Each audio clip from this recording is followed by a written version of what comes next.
Fantastic. Hi, everybody. Hope everyone's having a great day so far, enjoying Siege 2021.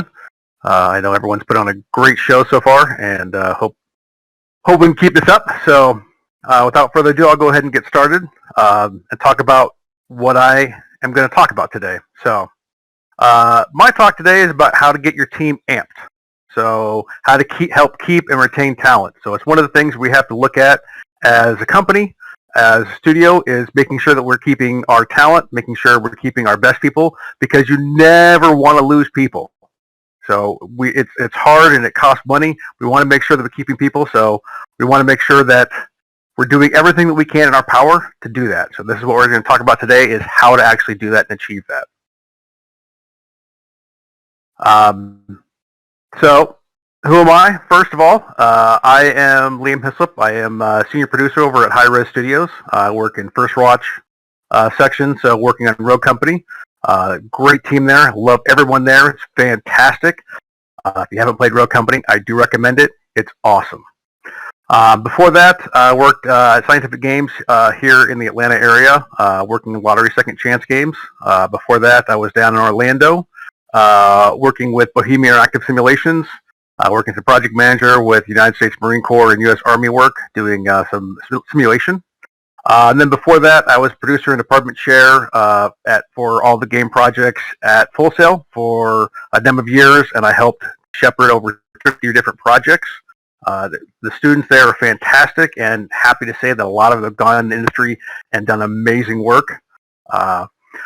I am also a certified Scrum Master, certified product owner with the Scrum Alliance, and I've got my MBA in project management, and I'm working on my DBA right now in strategy and innovation.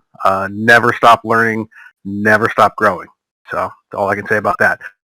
But enough about me. Let's talk about why we're here and what's going on. So one of the big problems that we have right now is we're seeing like the great resignation. I know you're hearing a lot about people leaving, people going to new jobs. With the whole pandemic, there's been a lot of turnover, a lot of change, and people have figured out really that they want more from what they're doing, and they really are looking at their jobs and what they want out of them, which is fantastic. That's a great thing for people to have. But one of the things that we want to make sure that we're doing also is that as a company, or as, you know, if you're running your own studio or you're running your own teams, making sure that you're keeping the people you have there. Hiring and onboarding is expensive. It takes a lot more time and money than you realize or potentially even have.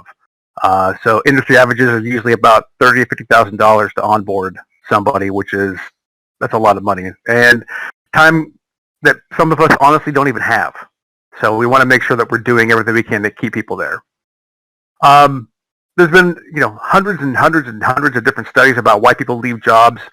And honestly, the three main reasons why people leave jobs are poor bosses, poor leadership, they don't see any opportunities for promotion or growth, or they're offered a better job somewhere else. Now, there's not much we can do about if someone gets, offered a better job somewhere else. That's just the way it goes. However, there are other things that we can do to keep people here for the other ones. Large companies. I've talked to a couple of friends of mine that have worked at huge mega conglomerates, and they've got AIs that actually can track people leaving and can determine when people might actually leave the company based on their badge swipes, based on some of their social media stuff. Now, I've never experienced that, but being able to track that kind of information is not a luxury that every studio and every company and every team has. Plus, from my personal experience, if culture and the retention is part of the core fundamentals, then you don't need to have these tracking mechanisms. It just happens naturally. So that's what we want to talk about today: is how do we actually can keep people at our teams in our studios and keep them engaged, keep them going. Like I said, we want to make sure that people aren't leaving because they're discouraged, but because hey, if someone gets a better job offer, that's going to happen. So, how do I get them to stay? Great question. So the 4 areas of retention that work and that I have worked for me and I have studied and practiced is AMPed: autonomy, mastery, purpose, and dollars. So those are the 4 things that I've seen, and I've worked hard to make sure that my teams, my companies, or whoever, That's how we're actually retaining the people, is through these 4 methods. And that's it. No, I'm just kidding. So we're going to go through all these 4 methods, and I'll explain what each one means and some ways that we can do each of these as we go through. So the first one we're going to talk about is the D, which is dollars. And the reason is it's because the area that most people focus on. It's the one that most people are familiar with, and the one that people know. I will say it is the least effective out of all 4 in retention. And the reason is because at a certain point, there's only so much money that you can give somebody that they're going to be happy. One of the things that I had a former mentor of mine, described to me is that there's a crap to dollar ratio that everyone has about how much crap you're willing to put up with at your job for the dollars that they pay you. And at a certain point, they can't. And I'm sure everyone's had that thing where you're like, you don't pay me enough to do this stuff, or you can't. But we want to make sure that we don't get people to that point. But we do want to make sure that people have a living wage. So that's why I don't ever want to discourage dollars, because if you're making, $5 an hour, yeah, that's pretty low. And you're seeing that now with the Great Resignation, as everyone is trying to, figure out what that threshold is for dollars. And for some jobs, it's higher than others, but at the end of the day, it's not the end-all be-all. Because if the other things aren't there, then it doesn't matter how much money you give somebody. They're not going to go. They're not going to stay. They're going to find somebody else or find someplace else. One of the things that people have said, well, if I'm not paying enough money and I go find somebody else, and then I go back and I'm like, what if I counteroffer? And I'm like, you can ask for a counteroffer. I personally never recommend counteroffers, and the reason is because 50% of all employees that accept a counteroffer leave within 12 months anyway. I personally have never ever done a counteroffer. If someone's willing to leave and ready to leave, there's a reason they're ready to leave. There's a reason they're looking to go out the door. And we want to make sure that we're not hitting that. So the main things we got to focus on is what separates one company or one team from another if we're making the same amount of money. Studies have shown that usually around, it depends on the area, but $60,000, $70,000, $80,000 is usually about the litmus test or litmus of where the amount of money you can offer somebody hits the threshold of, like, beyond that, a lot of people don't need as much. And again, it depends on situations. It's kind of a generalization. But past that, it's the other things. It's the rest of the amped, the autonomy, mastery, and purpose that people are looking for. And those are things that are going to keep and help retain people. So the next thing we want to talk about is autonomy. So work autonomy, as the way that I describe it, is giving your employee the space and trust to complete a task to an agreed upon level of quality. That's it. Sounds super simple. But a lot of people have a hard time giving over autonomy from one person or one team to another, especially if you don't know or don't trust somebody. I'm sure we've all dealt or known somebody that either has been or you have been micromanaged by somebody. I have been in my past at points. It's not always fun. And I try not to do it as a leader and as a manager. I try not to micromanage anybody, only because that's not the way that I work best, and that's not the way that a lot of people work best, is by being micromanaged. But I always tell people that there are other ways to destroy autonomy that people just don't always understand and are aware of. One of the easiest ways is that having it done your way. And this is one of the things that I learned a long time ago, was that I used to like things a certain way, and I like them done a certain way. But not everyone can do that. And honestly, at the end of the day, it's not about how it's done, it's about the results. If it's done to the level of quality that you expect, then it doesn't really matter how it gets done, as long as it gets done to the quality you agreed upon and on the time agreed upon, which is the next one, having it done in time scale. One thing I especially talk to seniors about, or senior artists, programmers, etc., is that when you're dealing with a newer person or maybe a different person, they may not be able to get things done in the same amount of time that you are. When I work with time estimates, one of the things that happens is that somebody will, if I have a senior quote me saying this will take this amount of time, I always just say, that's great. How long for someone like a junior to take? Because if you quote me a day, is it going to take a junior a day to get that done? And is it reasonable to expect a junior to get it done? And if it's not, then we have to adjust our expectations. And that's giving people the autonomy, is that it sounds like it's, by itself, but it's space and trust. One of the things that happens a lot is also moving the goalposts of saying that, okay, when you give somebody a task, and I've seen this happen a number of times, is that you give somebody a task and then they deliver and you say, yeah, but I actually wanted this, and now I want it this, and now I want it this. And you start eroding trust because now it seems like you're moving the goalpost on somebody. And that's not fair. Not giving clear instructions. That has been a big one that I've seen many, many times. Is saying, here's something I want done, go do it. And that's it. You don't give much direction. And not everyone is comfortable asking for questions. And that's part of that goes into the next part too, is not being available for asking questions before the deadline. Is if you give somebody a task, especially if they're a junior, you need to be able to be available for questions before the deadline. Other ways to build it is you've got to make sure you have trust and that you let them know that you trust them. Be available for questions. One of the things I always recommend is if I have a super important or a project that I've given to a junior or somebody who is brand new, I try and have some informal sessions during that time, regular feedback one-on-ones, have some lunches, just figuring out ways to have conversations with that person to build trust. When you have trust with your teammates and with people who are working with, for you, etc., it helps to build the autonomy. Because then you can relax a little bit about micromanaging. This is especially important now with a lot of people doing remote work. I've heard a lot of managers say they don't trust their people a lot. They're actually working when they're not in the office. And for me, I can't think that way. And the reason is because a lot of people still do work the same, if not better, at home. Not everyone's going to be working terribly, and you have to be able to have that trust. Now, again, I'm not going to say that it works for everybody. This is not 100%, but you have to start somewhere. You have to build that trust from somewhere. And one of the other last ways to build autonomy and trust is to understand methods of communication. As a leader, you need to go out and study how people communicate, how to talk to people, and how people can talk to you.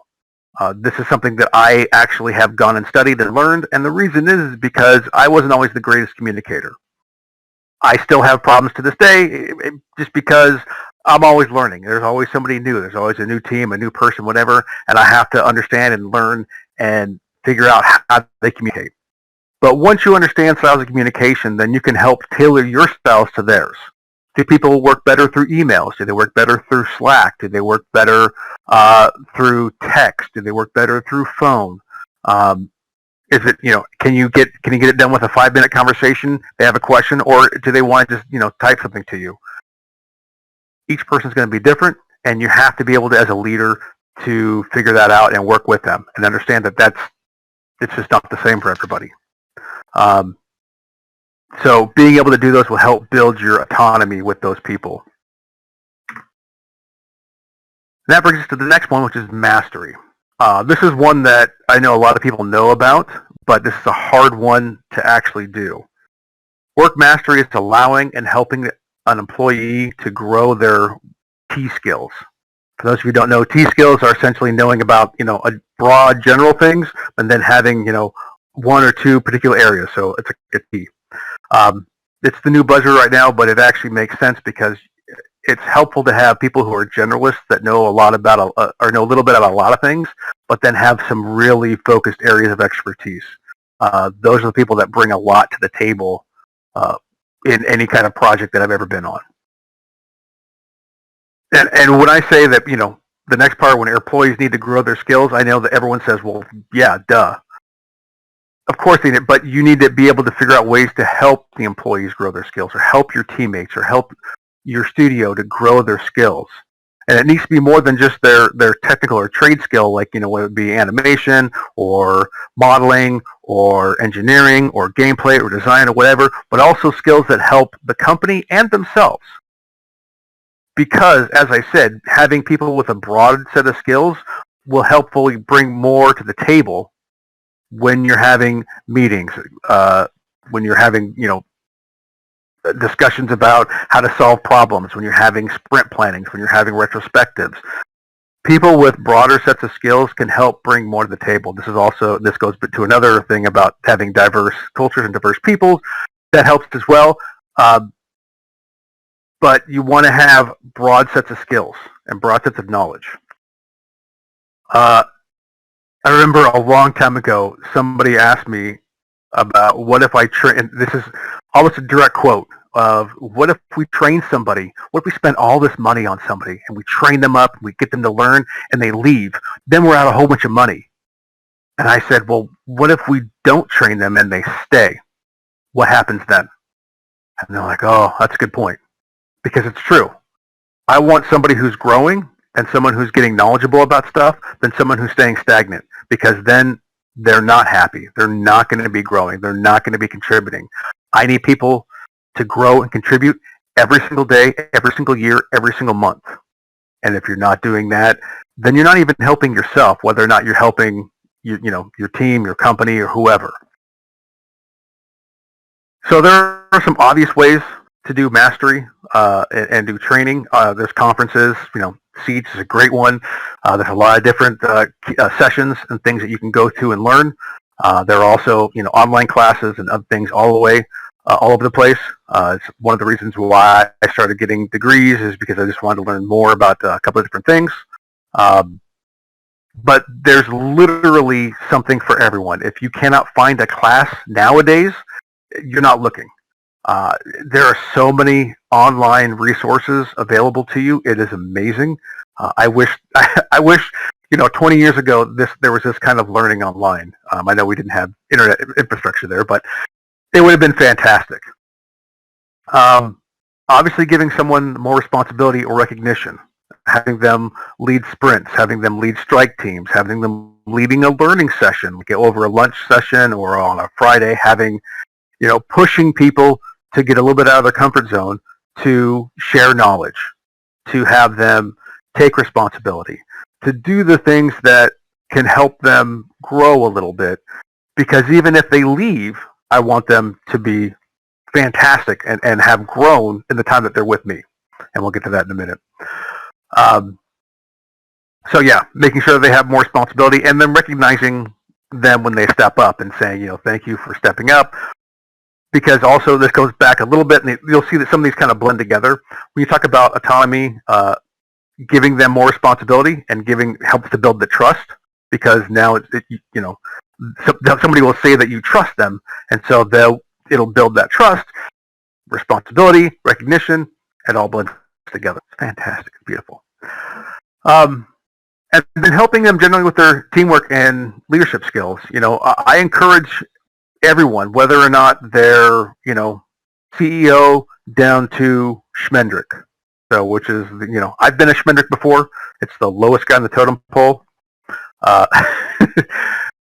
To learn about teamwork and leadership, read books, read papers, read whatever. Go study at leadership coaches. Do team building. You don't have to be the leader to be a leader. So everyone, in my personal opinion, everyone needs to learn and understand something about teamwork and leadership, just because that's going to help them in all of their future endeavors. People have disagree with me on that one, but I'll fight that one on an individual basis.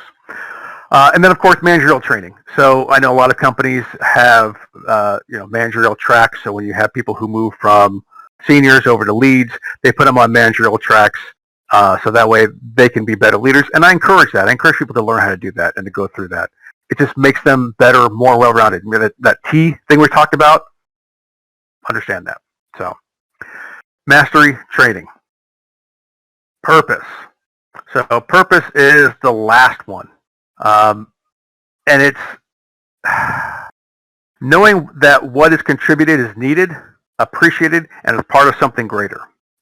Now that's kind of easy when you're talking about, games, because usually people are contributing to a game which is greater than, it needs teams to work, and it's greater than the sum of all the parts. But it can be the hardest one to do. And the reason why is because it's kind of nebulous. And it does require people to be honest and have the other ones of autonomy and mastery understood in order to do.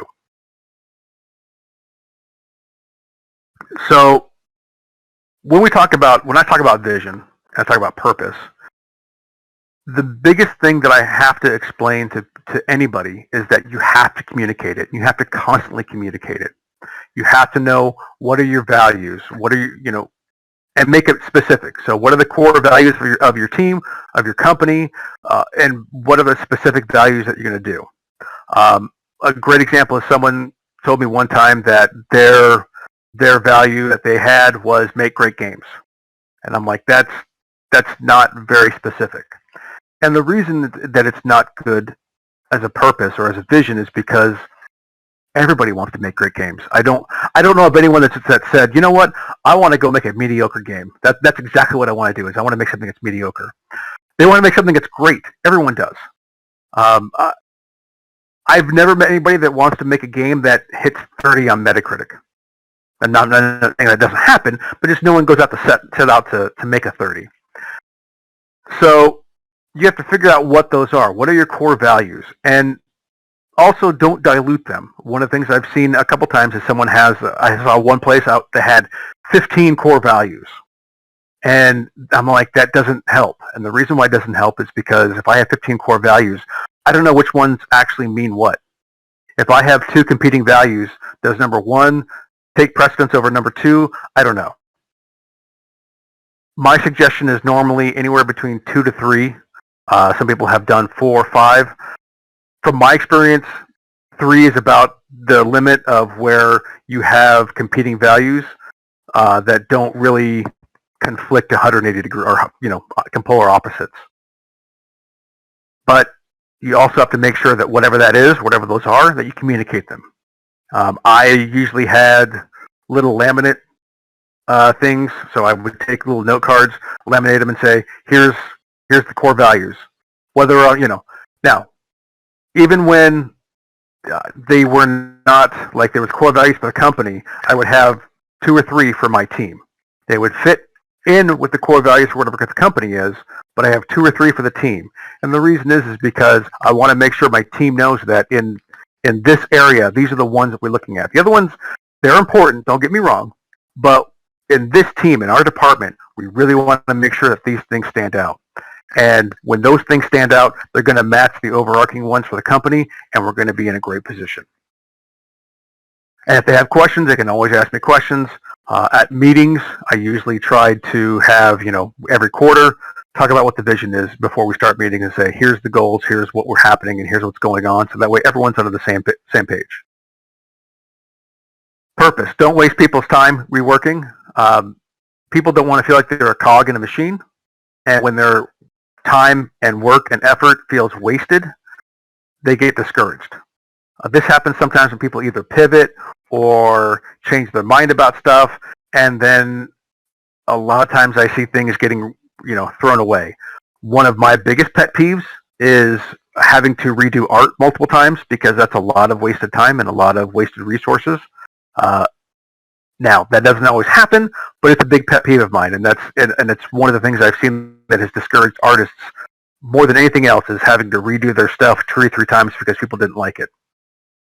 I know engineers, it's not. They don't even get to 2 times before they get frustrated. So as soon as you say that it has to be redone, engineers get mad, and I don't blame them because art engineering, it takes a lot of time, and you want to make sure that it's rewarded and it's understood and it's respected. And if it's used, that's the greatest way for it to be respected. You need to offer praise when people, especially when you're juniors, juniors don't always know where they're going as far as if their stuff is making a difference. You need to make sure that the praise has happened and it's intentional, and sometimes more than a thank you. There are a lot of different ways you can do this, whether it be lunches, gift cards, shout-outs, days off, whatever you can do. At least start out with a thank you and then go from there. So,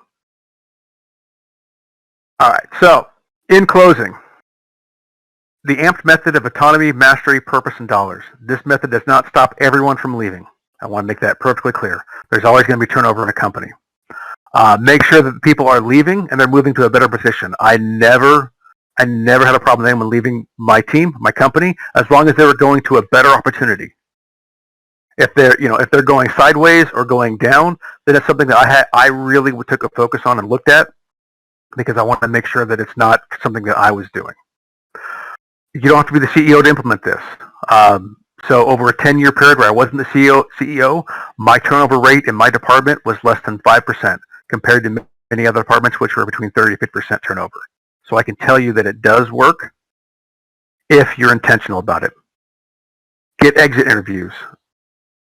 Doesn't matter how big you are, how small you are, get exit interviews. And it can be uncomfortable sometimes, especially if they're leaving for a worse position. Find out what's going on. Have them be honest and say why they're leaving. Truly understand, because I always tell people up front, hey, if you're leaving because of me, please tell me so I can fix it for the next hire. I know it didn't save you, but I want to make sure it's better and it's fixed for the next person, because that's how we all learn and grow.